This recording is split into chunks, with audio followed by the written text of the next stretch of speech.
वक्त हमारे साथ दिल्ली के उप मुख्यमंत्री और शिक्षा मंत्री मनीष सिसोदिया भी जुड़ चुके हैं। मनीष सिसोदिया जी, बहुत स्वागत है आपका आज तक पर। और मेरा पहला सवाल जो इसको पढ़ के सबसे पहले लोगों के जहन में आ रहा है वो सवाल यही है, और ज्यादा देशभक्ति की भावना को प्रबल किया जाएगा, इसके जरिए दिल्ली सरकार क्या बताना चाहती है और दिल्ली बोर्ड के गठन की जरूरत आखिर क्यों आन पड़ी?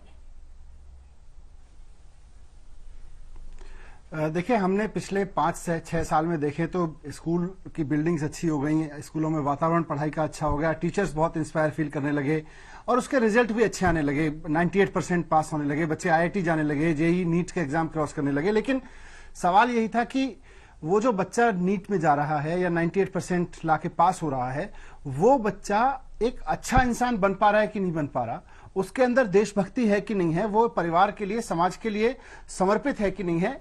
ये हमारा जो सीबीएसई बोर्ड है या जो परीक्षा बोर्ड है वो जांचने में कामयाब नहीं था। हमें लगता है कि हमारी परीक्षा प्रणाली को हमें बहुत बदलने की जरूरत है। लास्ट में 3 घंटे की एक परीक्षा लेके हम कहें कि अब बच्चा पास हो गया, फेल हो गया, दुनिया इससे आगे निकल चुकी है। तो ये रिफॉर्म मच नीडेड है, बहुत जरूरत है इस रिफॉर्म की देश में और शिक्षा में।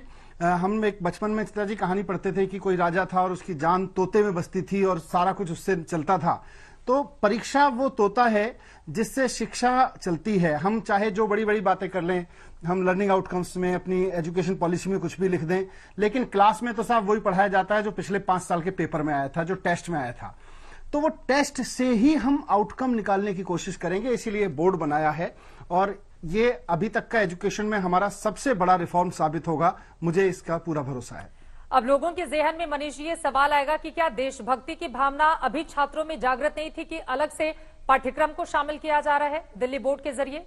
और बीजेपी भी देशभक्ति की बात करती है, तो ये जरा ये बताइए दर्शकों को कि आम आदमी पार्टी और बीजेपी के जो छात्रों को लेकर देशभक्ति की भावना है ये कैसे अलग रहने वाली है?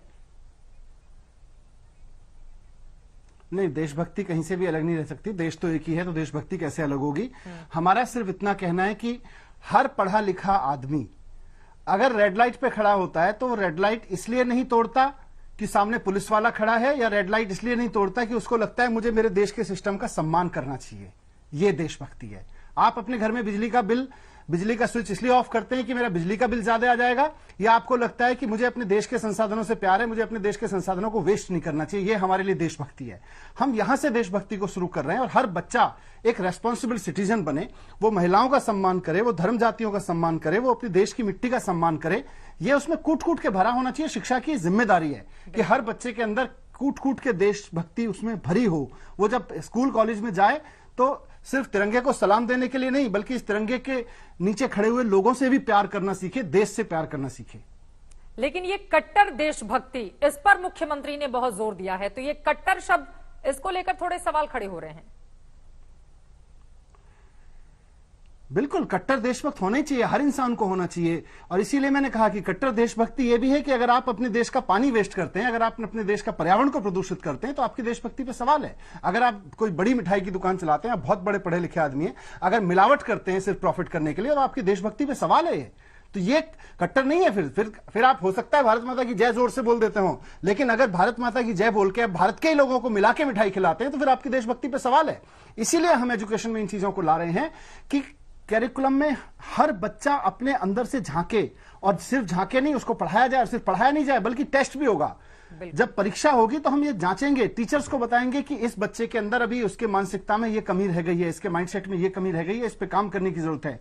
तो 12 साल जो बच्चा स्कूल में रहता है, उसका लगातार आकलन कर करके वो पर्यावरण के प्रति प्रेम करता है कि नहीं करता, वो महिलाओं के प्रति सम्मान का भाव रखता है कि नहीं रखता, वो अपने परिवार, अपने बुजुर्गों के प्रति सम्मान का भाव रखता है कि नहीं रखता, देश के प्रति सम्मान का भाव उसके अंदर ग्रेटिट्यूड है कि नहीं है, वो तिरंगे से लेके राष्ट्रीय प्रतीकों से लेके राष्ट्र के शहीदों के लिए सम्मान रखता है कि नहीं रखता। ये सारी चीजें कहीं ना कहीं आकलन में भी रहेंगी और 12वीं तक हम ये सुनिश्चित करेंगे, गारंटी लेंगे कि हर बच्चे के अंदर अपने देश के लिए, अपने देश के लोगों के लिए प्यार भरा हो। हर धर्म, हर जाति के ऊपर लागू होगा?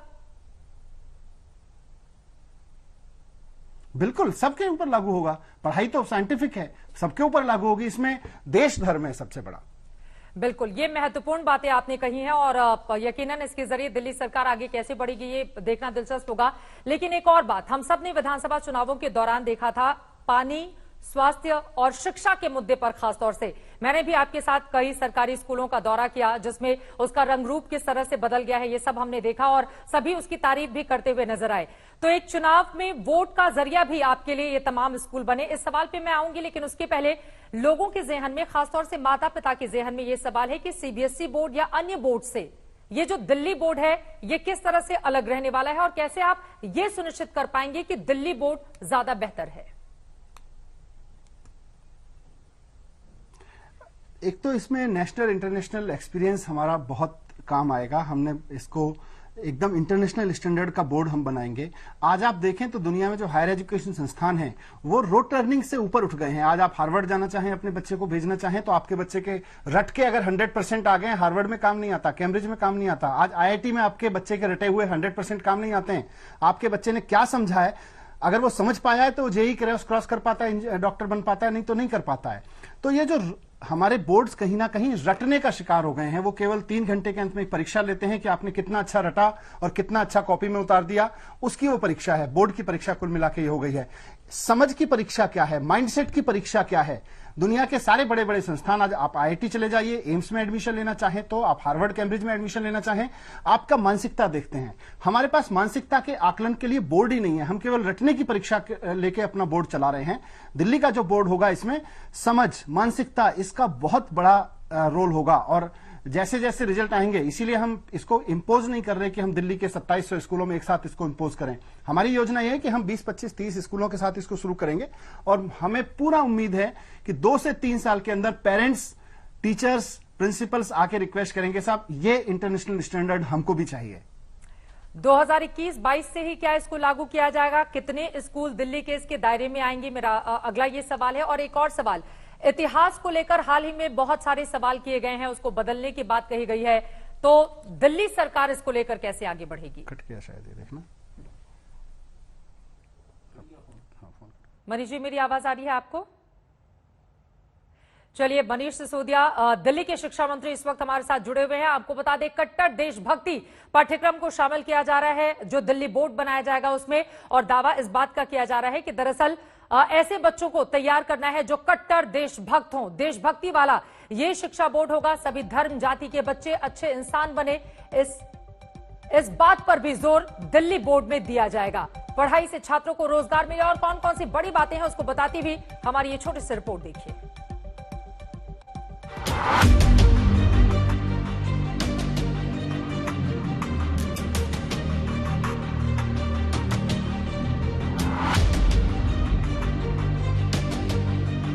पहले बदली सूरत, अब बदलेगा सिलेबस। बदल जाएगा दिल्ली के स्कूली किताबों का पाठ। दिल्ली में पढ़ाई के साथ साथ देशभक्ति की शिक्षा की तैयारी। जिस दिल्ली की शिक्षा व्यवस्था को नई ऊंचाइयां देने का दावा दिल्ली सरकार करती है, अब उसके लिए सरकार की ओर से नए बोर्ड के गठन का ऐलान कर दिया गया है। दिल्ली के छात्र अब सीबीएसई बोर्ड के अलावा राज्य के अपने बोर्ड में भी पढ़ाई कर सकेंगे। दिल्ली की कैबिनेट में Delhi board of school education के गठन की अप्रूवल दे दी है। दिल्ली में अलग से अब एक Delhi board of school education बनाया जाएगा। दिल्ली सरकार के जो दावे हैं उसमें कितना है दम, इसी पर हम चर्चा कर रहे हैं। बहुत सारे सवाल जो छात्रों के मन में है, जो उनके माता पिता के जेहन में है, उसी सवाल का जवाब हम ले रहे हैं। दिल्ली के उप मुख्यमंत्री, शिक्षा मंत्री मनीष सिसोदिया लगातार हमारे साथ जुड़े हुए हैं। मनीष जी, आपसे मैंने सवाल पूछा था 2021-22 में कुल कितने स्कूल इसमें शामिल किए जा रहे हैं, और साथ ही एक और सवाल इससे जुड़ा हुआ, इतिहास को लेकर बहुत सारी बातें पिछले दिनों हमने देखी अलग अलग पार्टियों की ओर से। इतिहास को दिल्ली सरकार किस रंग रूप में शामिल करने जा रही है अपने इस नए दिल्ली बोर्ड में जिसका गठन किया जाना है?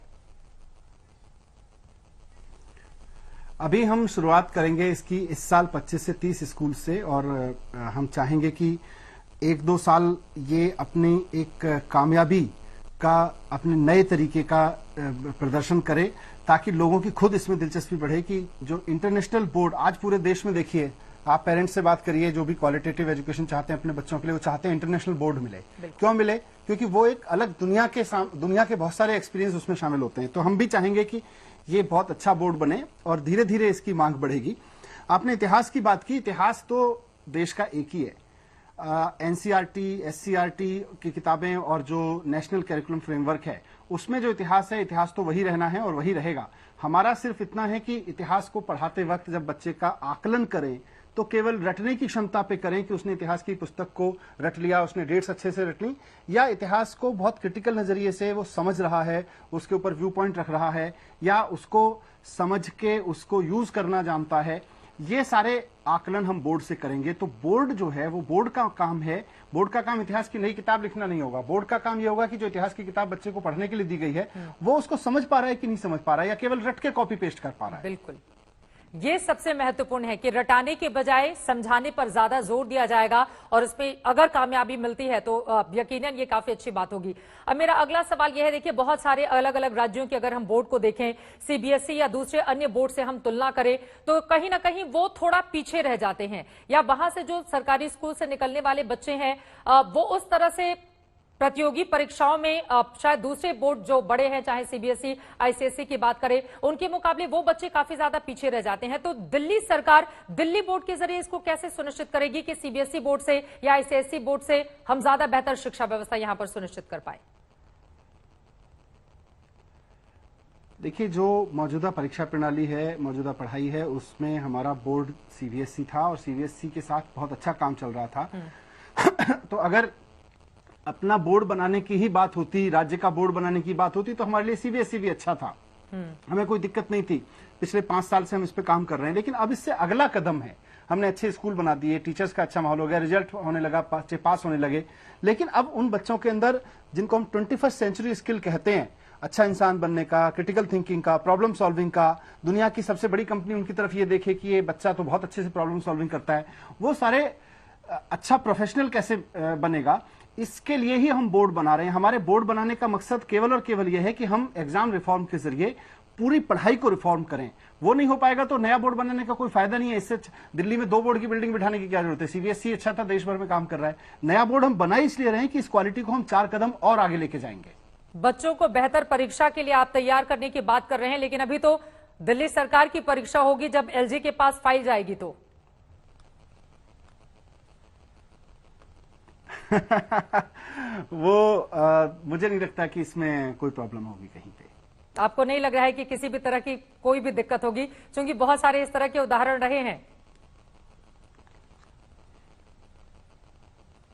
नहीं, जो उदाहरण रहे हैं वो अलग तरीके के रहे हैं, लेकिन सुप्रीम कोर्ट के फैसले के बाद से फिर हमें, जब पिछले 2 साल पहले सुप्रीम कोर्ट का फैसला आ गया था, तो उसके बाद से हमें जो ट्रांसफर्ड सब्जेक्ट हैं उनकी फाइल्स वहां भेजने की जरूरत नहीं पड़ती है। ठीक है, चलिए, ये महत्वपूर्ण होगा। हमने शिक्षा पर बात कर ली और यकीनन ये सच्चाई भी है कि राजधानी दिल्ली में जो सरकारी स्कूलों के रंग रूप आप देखेंगे तो यकीनन मनीष सिसोदिया के इस बारे में कम से कम तारीफ करनी होगी। लेकिन थोड़ा सा आगे बढ़ते हुए 1-2 और सवाल हैं जिसका जवाब मैं संक्षिप्त में आपसे चाहूंगी। ममता बनर्जी ने पश्चिम बंगाल में अरविंद केजरीवाल की तारीफ करते हुए कहा है कि वो तो मेरे दोस्त हैं। तो अरविंद जी जाएंगे उनके प्रचार प्रसार के लिए? आप लोग जा रहे हैं ममता दीदी के लिए? अच्छी बात है, अच्छी बात है। ममता दीदी अगर दोस्त मानती हैं अरविंद केजरीवाल जी को, उनके लिए शुभकामनाएं हैं हमारी तरफ से। उनका चुनाव आ रहा है। सिर्फ शुभकामनाएं, ठीक है। किसान आंदोलन के 100 दिन हो गए। मेरठ में आम आदमी पार्टी की ओर से भी बड़ी रैली की गई। हर बात पर आप लोग बोल भी रहे हैं। अभी तक कोई बीच का रास्ता नहीं निकला है इस पूरे मुद्दे पर। क्या सोचते हैं आप लोग अब जब 100 दिन हो चुके हैं? ये अनफॉर्चुनेट है कि 100 दिन से देश का किसान देश के बॉर्डर पे बैठा हुआ है और सरकार सुन नहीं रही है। सुन सकती है, उनकी बात मान सकती है, उनकी बात, क्योंकि देश के इतनी बड़ी संख्या में किसान अगर मांग कर रहे हैं तो आप उनकी बात मान क्यों नहीं लेते हैं? आप कह रहे हैं हम उनका भला करना चाह रहे हैं, किसान कह रहा है हमारा भला नहीं हो रहा है, इससे हम जान गए कि हमारा भला नहीं हो रहा है, फिर क्यों जबरदस्ती कर रहे हैं? मान लीजिए किसान की बात। ऐसी भी क्या जिद है, ऐसी भी क्या मजबूरी है? चलिए, ठीक है। अब इस पर सरकार और किसानों के बीच क्या कोई सुलह का फॉर्मूला निकल पाएगा, इस पर लगातार रहेगी हमारी नजर। बहुत शुक्रिया मनीष सिसोदिया जी आज तक से जुड़ने के लिए और महत्वपूर्ण जानकारी दर्शकों से साझा करने के लिए।